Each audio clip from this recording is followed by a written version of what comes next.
Good morning, everybody, and this is your S&P 500 day trade setup for today. So, very interesting area we're in at the moment. So, this level here at 42.82 is pretty much my line in the sand. We have broken one of the trend lines.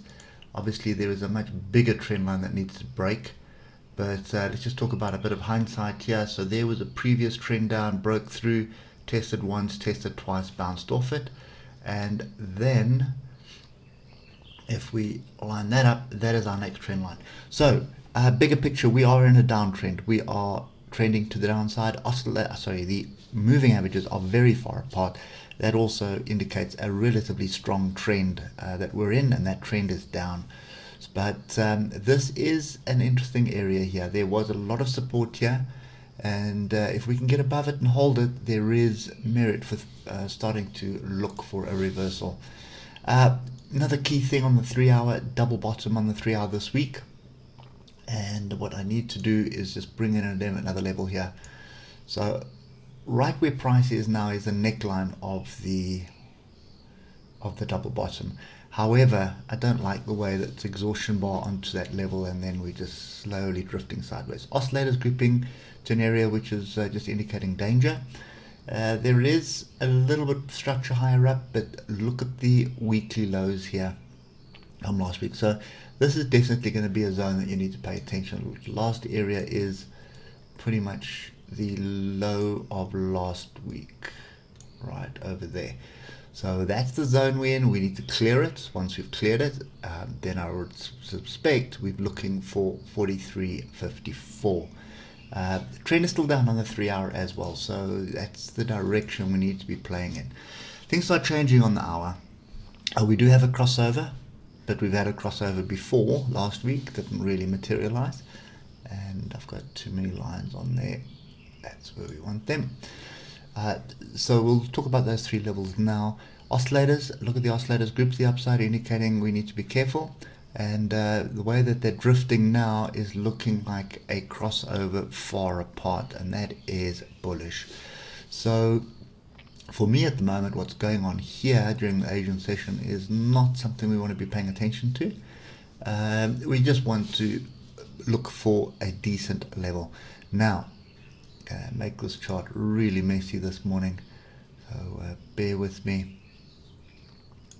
There is a level down here at 42.47. Then we have this trend line, okay, and then we have another level a little bit further down, which will line up pretty nicely with the trend line, and each of these tails is going to be another level. So a couple of things that I'm looking for today. First thing is a pullback into this area, so into 42.47, 42.50 area, 42.36 area, somewhere around there. Pull back down here, find support in those levels, and then move to the upside. That's the one way. The other way is a shallower pullback, which would be 42.64 here, and then a pullback. And then lastly would be a breakout of this area that we're in now. But we're going to look at that on the 15-minute, because that's going to make the most sense.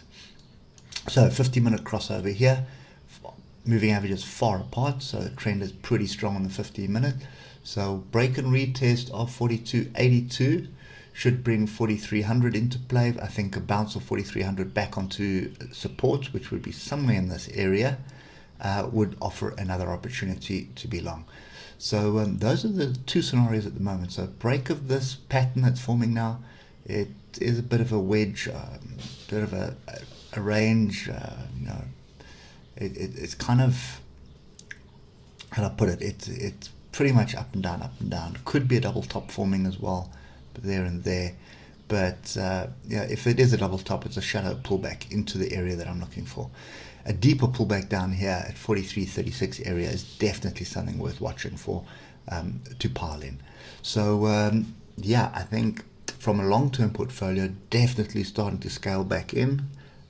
I'm already scaling back into some stocks, and then from a trading perspective, we're looking for some structure here, just to get some extra capital into the bank account. And I think that's pretty much the two scenarios today. I'm a bit reluctant to go short. Even though the bigger trend is short, it is starting to look like a big double bottom. And let's do that in 8 hour. It does look like a big double bottom. Obviously, we need to break above the high of last week for that to materialize. But if you look at the daily engulfing bar there, we took out 2 days losses in a single day. Okay, we've done it before here, and that didn't materialize. But I think everything is hinging on what's happening in Russia at the moment. But there's something else brewing. I see the euro was flying. We'll get to that in my other videos just now. So there's something else brewing on the market, and you can see it on the charts. So be careful. I wouldn't be wanting to be short at the moment. And you can see this 8 hour level here, which is the previous swing low at 42.82, 42.83 to be safe. If we can regain that level and find support on that level, as far as I'm concerned, we're going to start building at least to come up and test 44.50 or 44.22, and if we get through there, then 44.50. Once we're above 44.50, that's above the 155, and that takes us higher. So yeah, at the moment, trend is down. We've got all the crossovers moving averages far apart, oscillators agreeing with that, so we could very well just bounce to the downside. Yeah, so pay attention to that. It may very well materialize, but I'll wait for the US session before that. I think European session is just going to feed off whatever was happening on the DAX yesterday, sort of drift higher, and then probably a retest at one of these levels, yeah. And if they hold, that's the entry. I'm not really interested in trading it until we get a pullback onto structure and it holds. Then we'll be looking for longs. Otherwise, if it starts rejecting here, good opportunity to start looking at some shorts at least. But I'll be reluctant shorts, so it's going to be small position sizes. Anyway, that's it for me. Hope it helps, and we'll catch up with you tomorrow. Cheers for now.